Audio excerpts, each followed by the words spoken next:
दिन में तू ना हो वो दिन ही नहीं, जिस जीवन में तू ना वो जीवन नहीं। इजेकिएल नबी का पुस्तक 47 अध्याय का पहला वचन। फिर वह मुझे भवन के द्वार पर लौटा ले गया और भवन की डेवढ़ी के नीचे से एक सोता निकलकर पूर्व ओर बह रहा था। भवन का द्वार तो पूर्वमुखी था और सोता भवन के पूर्व और वेदी के दक्षिण नीचे से निकलता था। यहां पर सुंदर नदी के बारे में वर्णन करते हैं। वो नदी परमेश्वर की भवन यानी मंदिर से निकलता है। उस नदी में कितनी आशीषें उसके बारे में यहां विवरण करते हैं।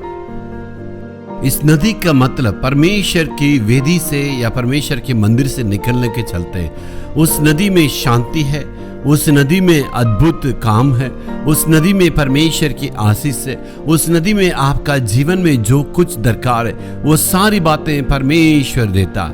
यानी परमेश्वर की ओर से निकलने वाला नदी से आपका जीवन को परमेश्वर तृप्त करता। भजन संगीता 36 अध्याय का 8वां वचन में लिखा है, वह तेरे भवन के चिकने भोजन से तृप्त होंगे और तू अपनी सुख की नदी में से उन्हें पिलाएगा। परमेश्वर की चरणों में से निकलने वाला नदी से शांति और सुख आशीष मिलती है। मनुष्य को और कहीं दूर से सहायता नहीं मिलती, परमेश्वर की उस बहने वाला नदी से मिलती है।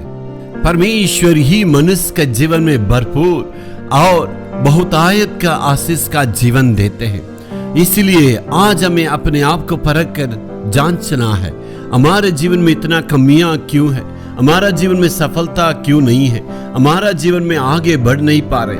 इसका मतलब परमेश्वर के लिए आपने सही स्थान नहीं दिया, प्राथमिक स्थान नहीं दिया, कलीसिया में नहीं गए। इसका मतलब परमेश्वर आपको आशीष नहीं देना चाहते। इसलिए आपका जीवन में शांति कहां से मिलेगी, अद्भुत काम कहां से मिलेगी, और आश्चर्य काम और चमत्कार होना नहीं तो आशीष को कहां से मिलेगी, आपके जीवन में सफलता कहां से मिलेगी? परमेश्वर की चरणों के पास आना है। आज अपने आप को अर्पण करने की आवश्यकता मेरे प्यारों। आपने परमेश्वर की संगति को छोड़ दिया है, परमेश्वर के नजदीक आना छोड़ दिया, इसलिए आपके जीवन में इतनी कमियां हैं।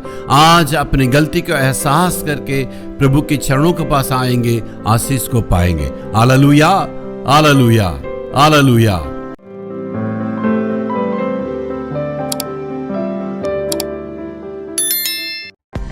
காலைதோறும் கர்த்தருடைய மகிமை வீடியோவை உங்கள் ஸ்மார்ட் போனில் தினந்தோறும் பெற்றுக்கொள்ள நீங்கள் தொடர்பு கொள்ள வேண்டிய வாட்ஸ்அப் எண் 8778504502.